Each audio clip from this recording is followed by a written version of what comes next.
Om Jnana Timirandhasya Jnananjana Shalakaya Chakshur Militam Yena Tasmai Shri Gurave Namaha.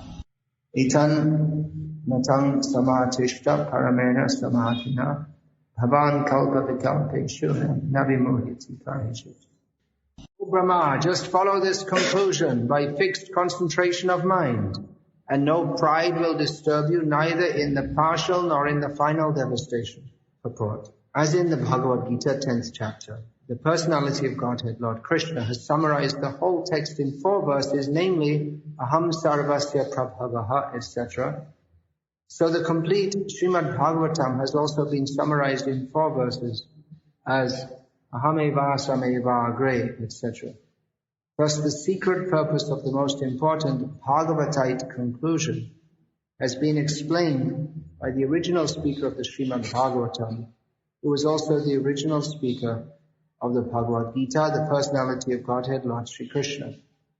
There are many grammarians and non-devotee material wranglers who have tried to present false interpretations of these 4 verses of the Srimad Bhagavatam, but the Lord himself advised Brahmaji not to be deviated from the fixed conclusion the Lord had taught him. The Lord was the teacher of the nucleus of Srimad Bhagavatam in 4 verses, and Brahma was the receiver of the knowledge.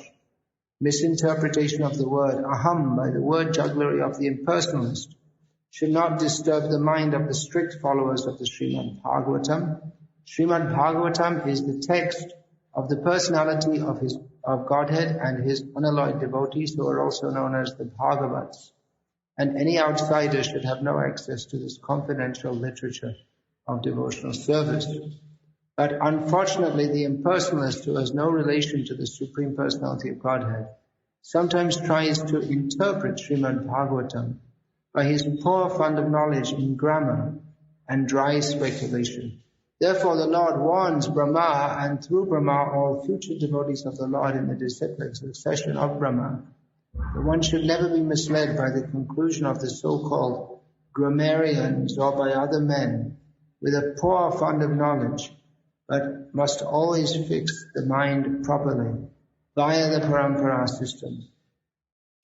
No one should try to give a new interpretation by dint of mundane knowledge.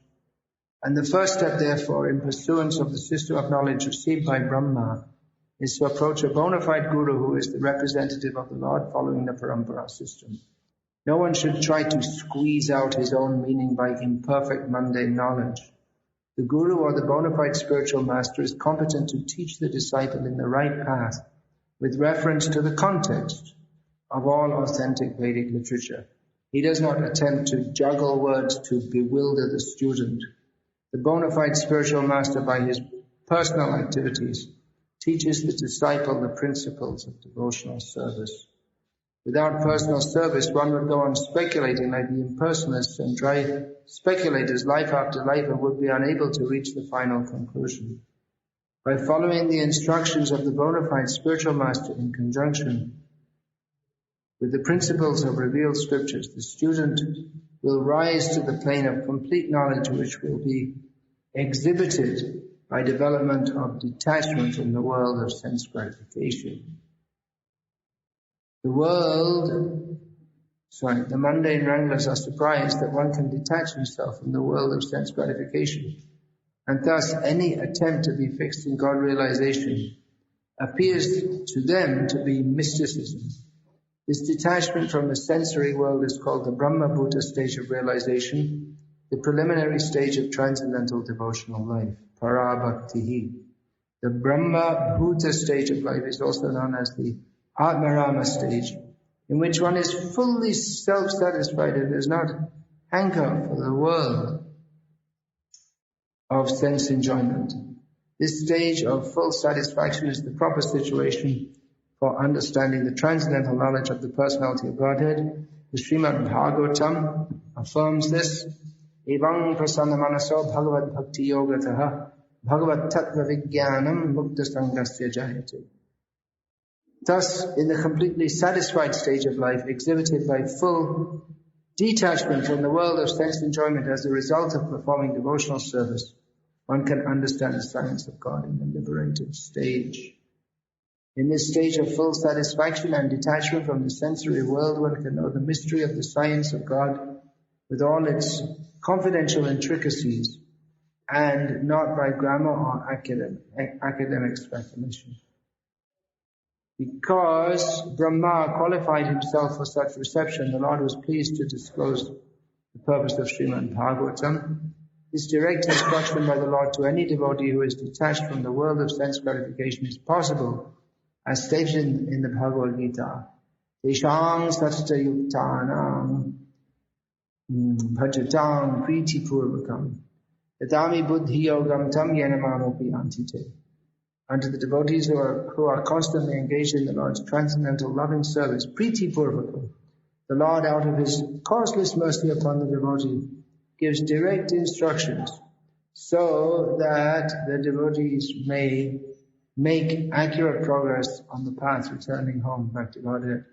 One should not therefore try to understand these 4 verses of Srimad Bhagavatam by mental speculation. Rather, by direct perception of the Supreme Personality of Godhead, one is able to know all about his abode, Vaikuntha, as was seen and experienced by Brahmaji. Such Vaikuntha realization is possible by any devotee of the Lord, situated in the transcendental position as a result of devotional service.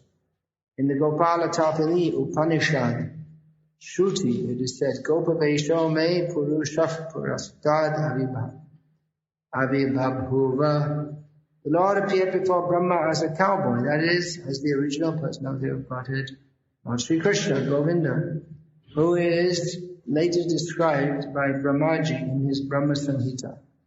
Chintamani prakara sadmasu kalpa vriksha laksha vriteshu surabhira vipamayantam lakshmi sahasra shata sambramase vimanam govindamadi purusham tamaham bhajami. Brahmaji desires to worship the original personality of Godhead, Lord Sri Krishna, who resides in the topmost Vaikuntha planet known as Goloka Vrindavan, where he is in the habit of keeping surabhi cows as a cowboy, and where he is served by hundreds and thousands of goddesses of fortune, the gopis, with love and respect. Therefore, Lord Sri Krishna is the original form of the Supreme Lord, Krishnastu Bhagavan Swayam. This is also clear from this instruction. The Supreme Personality of Godhead is Lord Krishna, and not directly Narayana or the Purusha avatars, which are subsequent manifestations. Therefore, Srimad Bhagavatam means consciousness of the Supreme Personality of Godhead, Lord Sri Krishna. And Srimad Bhagavatam is the sound representation of the Lord as much as the Bhagavad-gita is. Thus, the conclusion is that the Srimad Bhagavatam is the science of the Lord, in which the Lord and his abode are perfectly realized. Srimad Bhagavatam, as Srila Prabhupada mentions in his purport, is meant for the devotees. It's not meant for the non-devotees. Now, why is that? The Bhagavatam is the book for giving knowledge of the personality of Godhead, and every jiva has a relationship, eternal relationship with the personality of Godhead. But nevertheless, some are known as devotees and some are known as non-devotees. Devotees are those who recognize the relationship with the Supreme Lord, and non-devotees are those who deny the relationship with the Supreme Lord, or they deny there is even a Supreme Lord to have a relationship with. So here, Prabhupada writes that any outsider should have no access to this confidential literature of devotional service. It reminds us of Chaitanya Mahaprabhu performing nocturnal kirtan at the residence of Srivas Thakur in Navadvip every night. But they were very strict that no outsiders should be allowed. Later, Chaitanya Mahaprabhu, of his own volition, took the Sankirtan party out into the streets of Navadvip. That came when the Qazi banned kirtan, no more kirtan. So Chaitanya Mahaprabhu he called all the devotees that will show Vikasa what is kirtan. So all the devotees who were previously accustomed to performing Sankirtan within their homes joined together and went with Chaitanya Mahaprabhu. And in this way he brought Sankirtan to the streets of Navadvip Dham. But in the beginning, it wasn't allowed, only for the devotees. On 2 occasions, non-devotees were allowed to clandestinely watch Chaitanya Mahaprabhu's kirtan, watch his dancing. But in both cases, Chaitanya Mahaprabhu felt there's something wrong here, something not right. He could understand in both cases that there were non-devotees present, and therefore he didn't feel the natural ecstasy that comes from chanting Hare Krishna. So this gives us some clue. Why did he ban the people from coming? Many people wanted to see. Of course, among the many people who wanted to see, there were many who they would see and criticize and laugh. So they're seeing because they have the wrong attitude. And by seeing the kirtan of Chaitanya Mahaprabhu, that wouldn't actually benefit them. They'd become offensive. Of course, anyone who sees the kirtan of Chaitanya Mahaprabhu has to be benefited. But on the one hand, they're a disturbance to the Lord, who is the supreme enjoyer, but who has taken the role of the servant and who is indirectly enjoying kirtan ras. Devotee is not an enjoyer. The Supreme Lord is the enjoyer. Devotee means one who recognizes that the Supreme Lord is the enjoyer. We are to be enjoyed. Nevertheless, Srila Prabhupada presented Krishna consciousness to us, that you enjoy Krishna Prasadam. Chant Hare Krishna and be happy. But we should understand on what platform that happiness is. The happiness is that one doesn't eat prasad like one eats ordinary food and thinks, oh, how tasty it is. I'm enjoying so much. But one accepts in the mode of service and becomes happy that Krishna has been served so nicely. So a devotee, he completely gives up the mode of an enjoyer that is antithetical to pure devotional service. But nevertheless, he enjoys the happiness of being a servant of Krishna. So Chaitanya Mahaprabhu wanted to dance with all the devotees who were chanting Hare Krishna in the mood of service to Krishna. In everything we do as aspiring devotees of the Lord. Sometimes we hear devotees say, well, I became a devotee 10 years ago. So if they say that, I say, you're very lucky. You became a devotee, I'm still trying. It's not such an easy thing to be a devotee.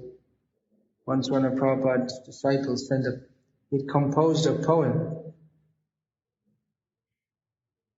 and he sent it to Prabhupada for Prabhupada to check it.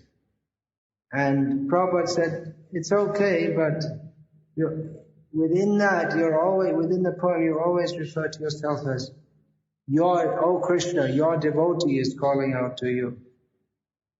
Prabhupada said, better you say your servant. Because the position of a devotee is a very high position. One shouldn't presume I have bhakti. I have it wrapped up in a box. I'm in possession of it. I can control. I know everything about bhakti. One should think I'm aspiring to be a devotee and cultivate the mood of a servant. So Chaitanya Mahaprabhu, he was happy to chant Hare Krishna with others who are in that mood of being a servant. They weren't there to enjoy the kirtan, although they experienced the highest bliss from engaging in kirtan, and they relished that. But that relish comes not from considering that this is something for me to enjoy, but that we should chant Hare Krishna for the pleasure of Krishna. And if we do that, then automatically we ourselves will feel happy. Because service to Krishna is executed by via medium of Krishna's Swarupa Shakti, otherwise known as his Haladini Shakti, his internal energy or his bliss potency. So, because service is meant to give Krishna pleasure. But automatically we get pleasure. Because Yasmin Tushte Jagat Tushte. Krishna is satisfied, the whole world can be satisfied. So if one is directly trying to please Krishna, then automatically he himself becomes happy. However, if that happiness is an obstacle to his service, because his aim is service, not happiness, then he condemns that happiness. In the Bhakti Rasamrita Sindhu, the example is given of Dharaka, a servant of Krishna who was fanning him. While fanning him, he became stunned in ecstasy, thinking, oh, I'm so fortunate to be able to fan Krishna. But then he cursed the ecstatic symptom of becoming stunned. So what's the use of this? I'm becoming stunned, I'm experiencing the ecstasy, but Krishna's service is stopped because I can't move. So that's the attitude of the devotees who Chaitanya Mahaprabhu performed kirtan with. And that was exemplified by Srivas Thakur himself on the night that his own son died during the kirtan. And they heard while the kirtan was going on, Srivas heard some sound from inside the woman's quarters. He went to see what had happened. Oh, what happened? Your son has died. He said, well, just don't make so much noise. Don't disturb Chaitanya Mahaprabhu's kirtan. He was more concerned that Chaitanya Mahaprabhu's kirtan not be disturbed, that his own son had died. So he went back and joined the kirtan. After some time, Chaitanya Mahaprabhu said that something unfortunate happened to him. Do you know anything about that, Srivas? Something inauspicious. It seems something else inauspicious has happened within this house. Do you know what happens, Srivas? And Srivas said that, Prabhu, with you present, how can there be any misfortune? Everything is most fortunate. And the Lord again asked, but is there something? He said, well, my son died. He said, then why didn't you tell me? Because we didn't want to disturb your kirtan. Why should we disturb your kirtan? Every day so many people die. But why should we disturb your kirtan? So Chaitanya Mahaprabhu was very pleased with Srivas's attitude. And so he and Nityananda Prabhu offered themselves to be sons of Srivas Thakur. He said, you lost one, you gained two. So this is the intimate dealing of the Lord with his devotees, which is described in Srimad Bhagavatam, not in these 4 verses of the Chatur Shloki Bhagavatam, which have just been spoken of. It's not given in such detail, but the whole Bhagavatam is concerned with the dealings of the Lord and His devotees. So it's not something that the non-devotees can understand. The non-devotees, they also have love stories,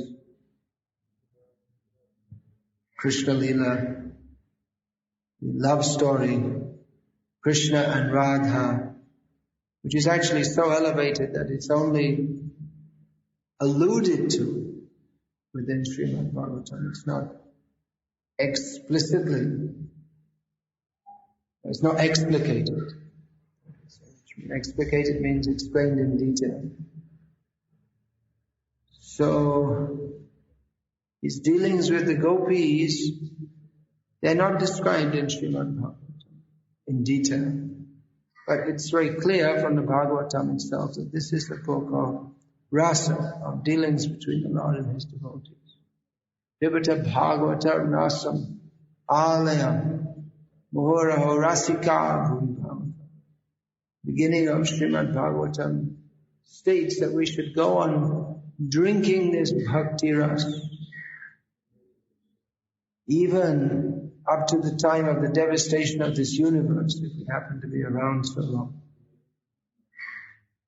This is relishable by the rasika, the devotees who are absorbed in relishing the pure rasa. So Srimad Bhagavatam is not meant for non-devotees who they can also become expert in studying the Srimad Bhagavatam. They can also, by study, a non-devotee, if he studied sufficient time, he could write all about Bhakti Ras, as is described in Srimad Bhagavatam. So you can have good theoretical knowledge of it. But one who does not enter into the spirit of Krishna consciousness cannot understand this. And it is the great mistake of mundane scholars to think that they can understand Srimad Bhagavatam in a similar way to that they understand any other book. There are students of philosophy and literature who they go through the pages of famous novels and writings, and they try to find themes, and they express this in their own writings. How, for instance, they might write how Tolstoy and Dickens, they pointed out the inequity within society, and thus they were also closet communists. So they may come to some conclusion. They study, they're expert in studying literature. So one may be expert in studying literature, but that in itself is not a qualification to understand Srimad Bhagavatam. And if one thinks that Srimad Bhagavatam is just another book that is to be analyzed according to the rules of literary criticism, then he is greatly misunderstood. Because even though Bhagavatam, it's not outside the scope of bhakti that there be literary criticism. And indeed, the greatest acharyas, they give commentaries on the Srimad Bhagavatam and other books. They provide the perspective by which we can understand the message of Bhagavatam. So it's not that literary criticism is banned, but literary criticism on the basis of mundane principles, that is condemned. That if we think that by the ordinary rational or logical system we can understand Bhagavan, Srimad Bhagavatam and the Bhagavatas, the pure devotees, then definitely we've misunderstood. And we must misunderstand. We will presume when we're reading about Lord Krishna or Chaitanya Mahaprabhu, we'll presume that they are ordinary persons. How many times have we heard that someone is saying that Krishna was just an ordinary man, or he was a great philosopher, or a politician, or a prince, or putting mundane persons, or mundane, trying to ascribe mundane motivations to Krishna. So we find that also, the mundane scholars, they'll say things like, well, you see this Nimai Pandit, it's described that he would jump in the air and then fall on the ground with foam coming from his mouth, and they'll say he was an epileptic. So, because they cannot admit, there's so much atheistic, they cannot admit to even the possibility of there being a platform of transcendental ecstasy which is beyond that which they know. So this kind of scholarship is it useless or worse than useless? It's difficult to say. It certainly isn't very helpful. It won't help us to become Krishna conscious. Even if we become very knowledgeable in one can be very knowledgeable in the philosophy of Krishna consciousness and not practice it at all. Or not practicing seriously. That means we just take it as something to study. One who takes it as a subject of study, then they become, as if it were, they're trying to take the position of the master of this knowledge. Yes, I shall learn, I shall get my PhD. I'll become a master of philosophy. So they want to become the master of this knowledge.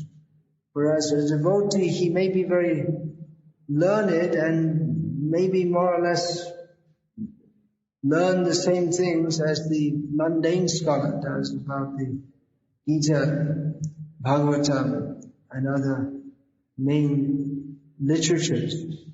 But his knowledge,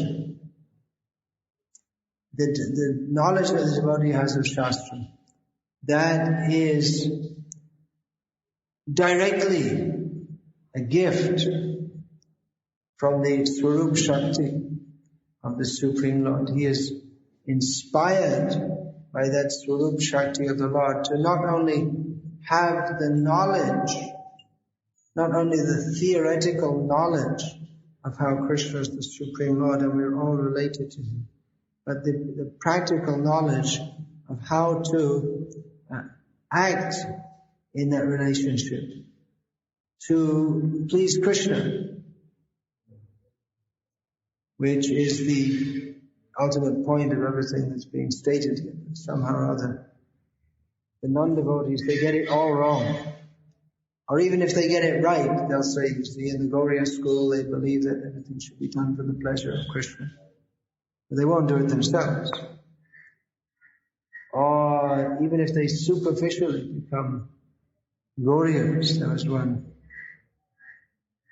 woman from the West, some research scholar, and she was staying in Vrindavan, studying the the Radharaman Goswamis, and eventually her name was changed. She was initiated, and her name was changed, and she became a disciple.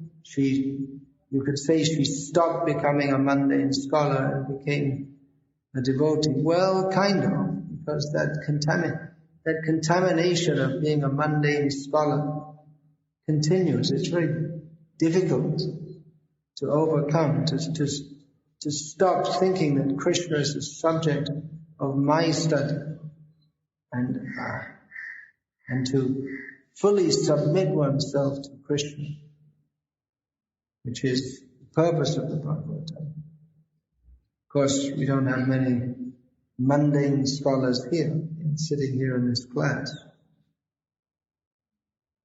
But we should be aware, Prabhupada has pointed out here in the purport, and he repeatedly points out, that such persons, they cannot help us in our understanding of Krishna.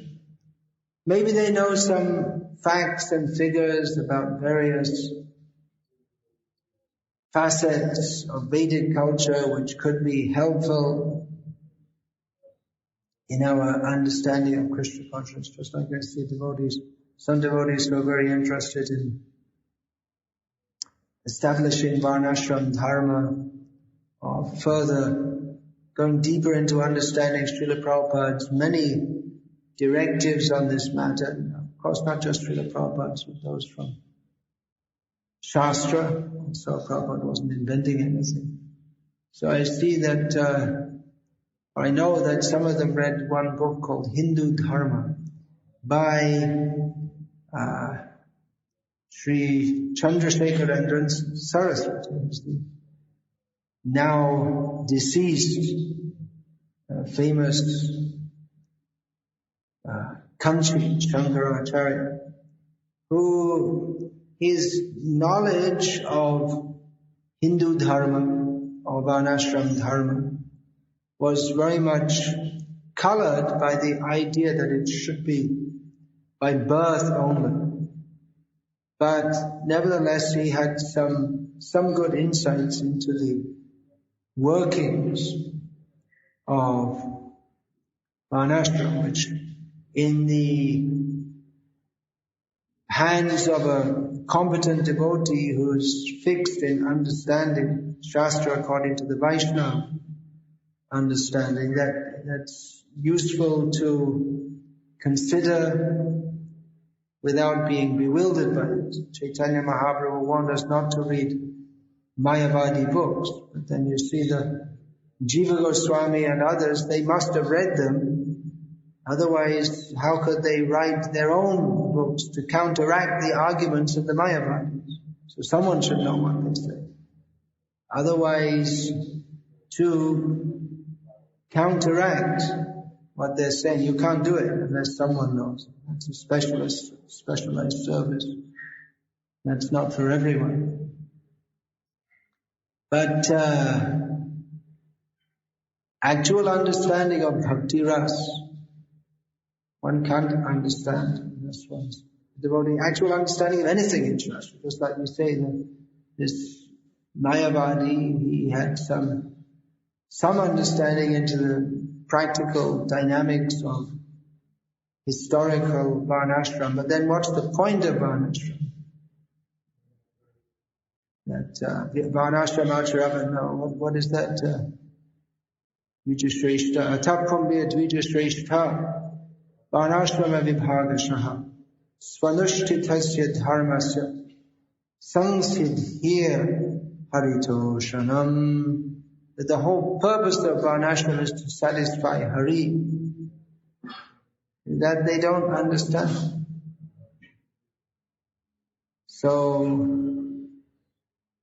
one has to be very careful dealing with these various non-devotees' knowledge. In some way, the non-devotees, the scholars, they can indirectly help for devotees by their research. They can uncover different things. Someone was commenting that in the Madhva Sampradaya, so many of their manuscripts were being lost. The Madhvas themselves were not taking proper care of so many of their manuscripts, and then some foundation from America, some scholars funded by a foundation in America, mundane university scholars, they took up the task of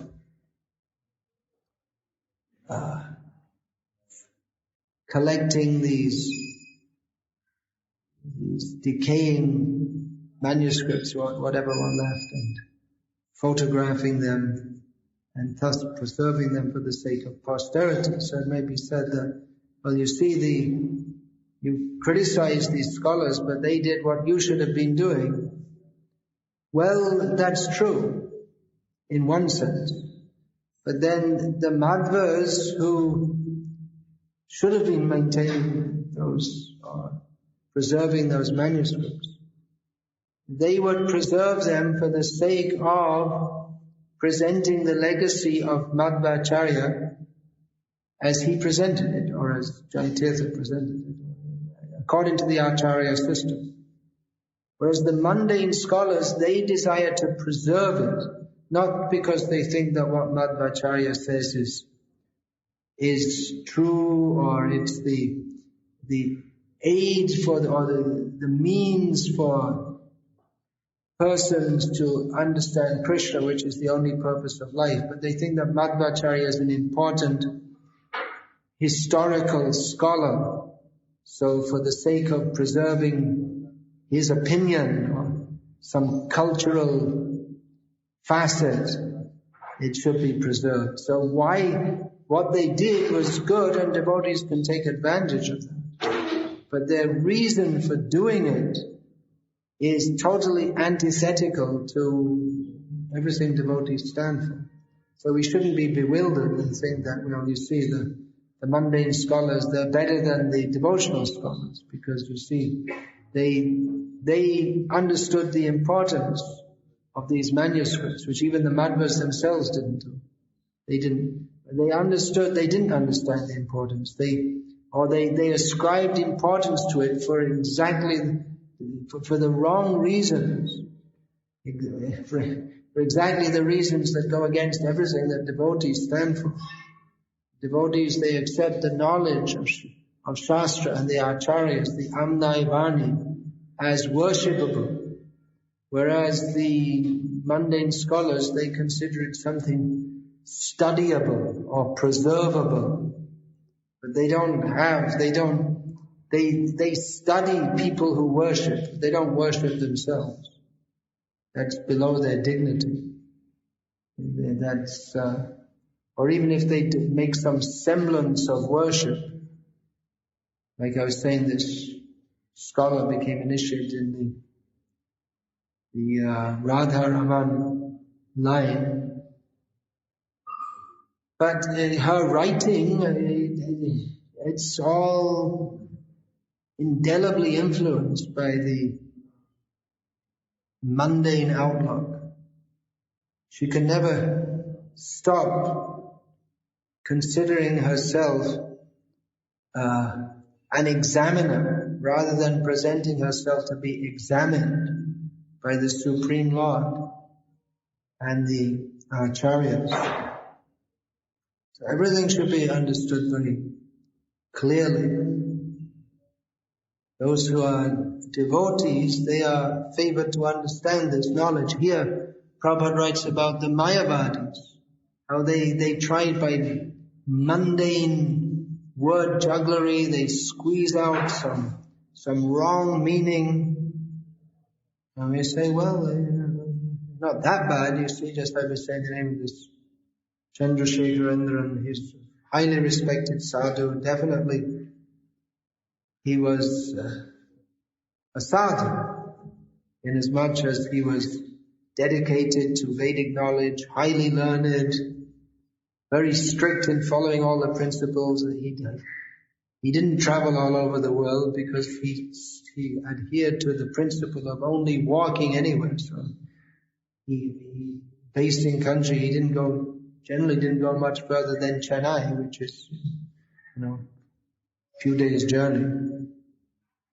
So he was highly respected, and you can say that, well, in some way the Mayavadis have done some good things. Shankaracharya, he drove Buddhism out of India and restored the Vedic culture. And the Mayavadis, they also respect Krishna. They appreciate devotees chanting the names of Krishna. They're against cow slaughter. They believe in following the ancient Hindu rituals, which we also do.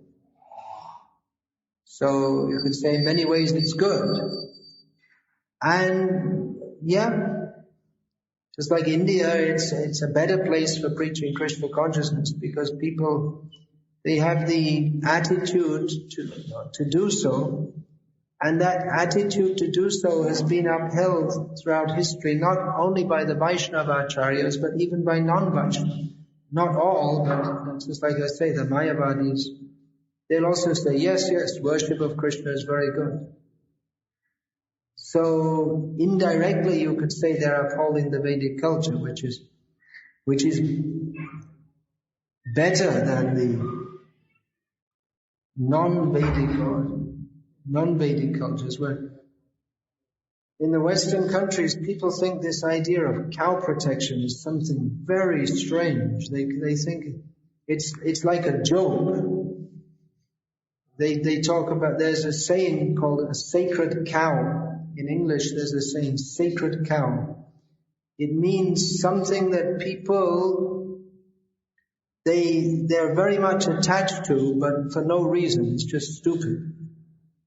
So that comes from the Hindu idea that why is a cow sacred? It's just an animal, and you take milk from it and then you kill it and eat it. And what's a sacred cow? It's just ridiculous.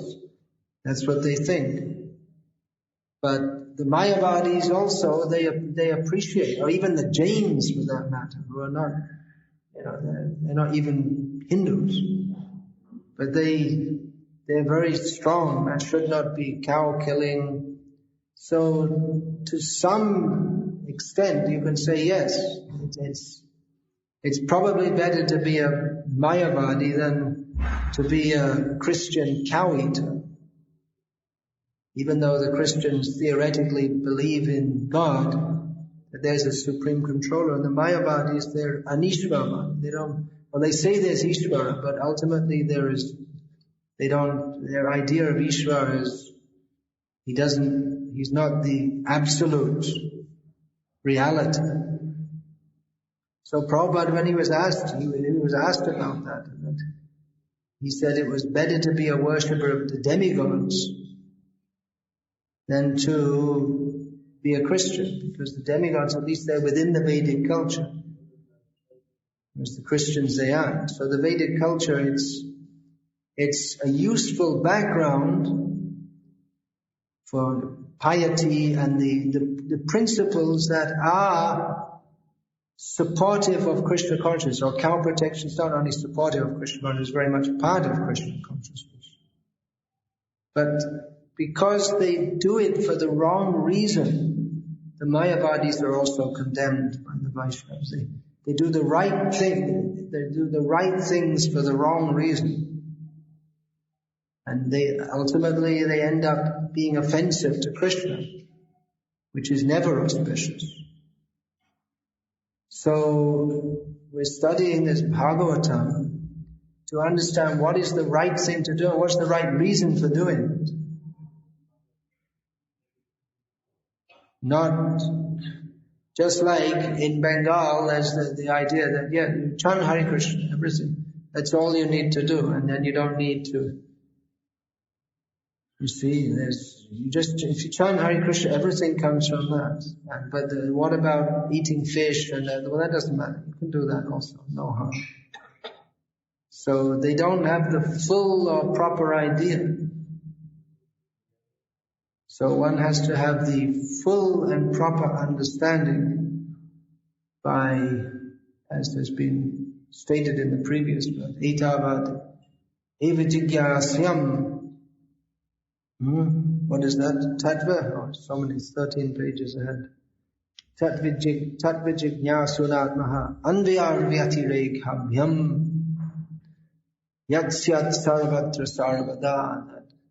Directly, indirectly, one should understand all the points, subtle points, the nuances of this Vaishnava philosophy. If we take it something very shallow, then our understanding will be shallow. Just like the last few days I've been saying that. If we ask everyone, do you want Krishna praying? Everyone will say, Jai, put their hand up. And they say, are you ready to do what is prepared, what is required to get Krishna praying? It's not just a matter of putting your hand up and saying, Jai. Are we ready to give up sense gratification in all its gross and subtle forms?